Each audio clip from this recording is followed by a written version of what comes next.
Hello everyone, my name is Kevin and today I'll be presenting on the cash bail system in California.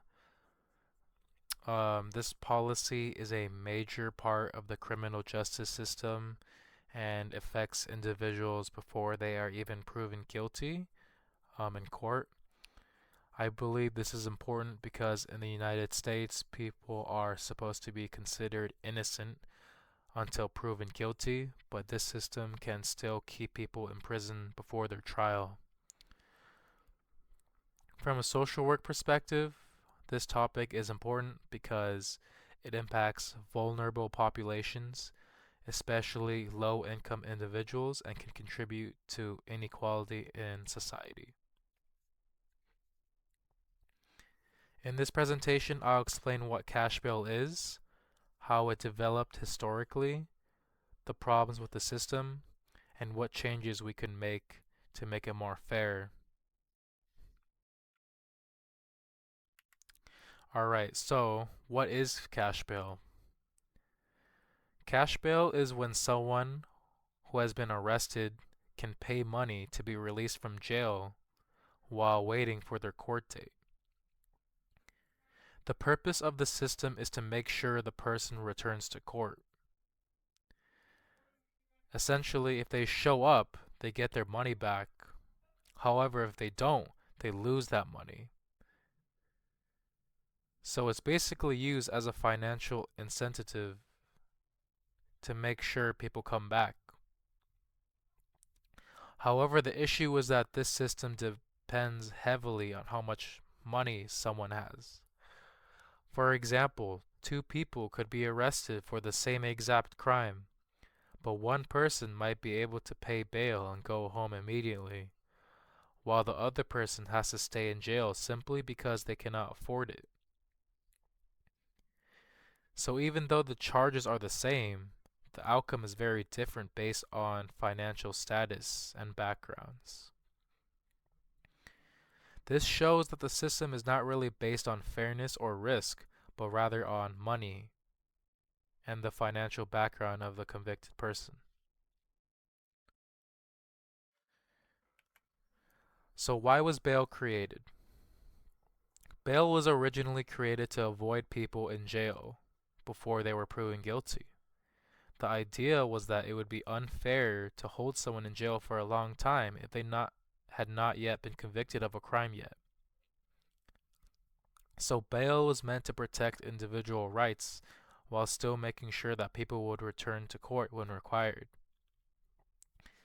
This system was designed to balance two important things, which is freedom and accountability. On one hand, people should not be punished before they are proven guilty. And on the other hand, the court still needs a way to make sure they show up.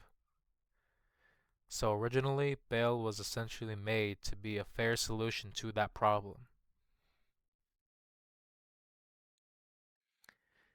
In earlier systems, bail was not based on money at all.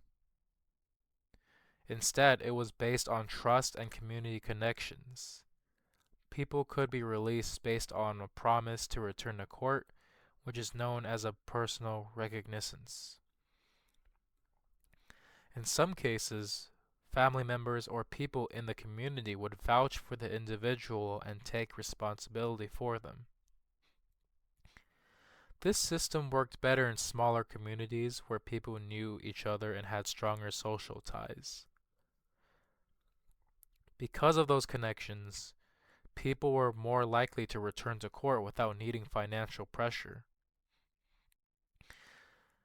This shows that the system originally focused more on trust and relationships rather than money.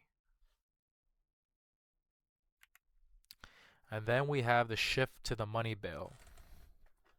So over time, as populations grew and cities became larger, communities became less connected. Because of this, courts began to rely more on money as a way to ensure people would return to court. They introduced bail schedules, which assign a fixed amount of money depending on the type of crime. While this made the system more standardized and easier to manage, it also made it less fair. The reason that it does not consider whether a person can actually afford the bill amount. So instead of focusing on risk or behavior, the system shifted to focusing on financial ability. The problems. One of the biggest problems with the cash bail system is inequality. People with money can pay bail and go home, while people without money are forced to stay in jail, even if they not have been convicted of a crime. This creates a system where freedom is based on wealth instead of fairness. It also leads to jail overcrowding because many people are being held before trial simply because they cannot afford bail. Another important issue is pre-trial detention, where individuals are kept in jail even though they have not been found guilty yet. This can lead to serious consequences because being in jail before trial can affect a person's life in many ways. For example, people who stay in jail before trial are more likely to accept plea deals, even if they're not guilty, just to get out faster. This shows how the system can pressure people into decisions that may not be fair or just. The social impact. The impact of the system goes far beyond just being in jail. People who are held before trial may lose their jobs, fall behind on rent, or even lose their housing status. This can create serious financial problems that are hard to recover from. It also affects families, especially if the person is responsible for supporting others. In addition, there are mental health effects from being detained for a long period of time, especially in stressful environments like jail. From a social work perspective, this reinforces cycles of poverty and inequality because people who are already struggling are impacted the most. These effects can continue even after the case ends, making it difficult for individuals to recover financially and emotionally. So overall, this shows that the issue is not just about the legal system, but also about social inequality and how policies affect everyday life. SB 10. California attempted to reform the system through Senate Bill 10 in 2018. This bill basically aimed to eliminate the cash bail system and replace it with a risk-based system. The idea was, instead of using money, judges would decide whether someone should be released based on their level of risk, such as whether they are dangerous or likely to return to court. However, it didn't really work out because in 2020, voters rejected this reform through a statewide vote in California. As a result, the cash bail system is still in place today, even though many people continue to debate whether it should be changed. So why change? The system should be changed because it punishes people for being poor rather than focusing on the actual risk if they have convicted it. It creates unequal outcomes and does not treat people fairly. It also contributes to overcrowded jails and puts pressure on individuals who cannot afford bail. From a social work perspective, this is a major issue because it disproportionately affects vulnerable populations, including low-income individuals and marginalized communities. Overall, the system does not align with values of fairness and equality. The solutions. A better solution would be a risk-based release system. This means that decisions about release would be based on whether someone is a danger to the community or is likely to return to court. This approach focuses on behavior and risk rather than financial status, therefore making it more fair.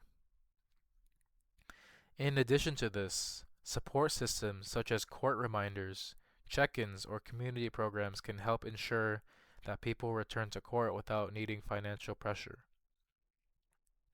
This would improve the system a lot by making it both more effective and more equitable. Benefits. This type of change would lead to a more fair justice system. It would reduce jail overcrowding and improve outcomes for individuals and families. It would also better align with social work values such as fairness, equity, and support for vulnerable populations. Overall, it would create a system that focuses more on justice rather than financial ability.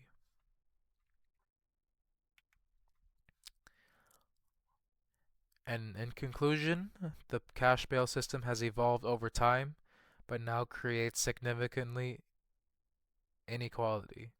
Reform is needed to make systems more fair and focus on risk instead of the money. This policy shows us how laws can directly impact people's lives and highlights the importance of creating systems that promote fairness and equality. Overall, this topic shows how important it is to create policies that are both effective and equitable for all individuals. Thank you so much for listening and have a good one.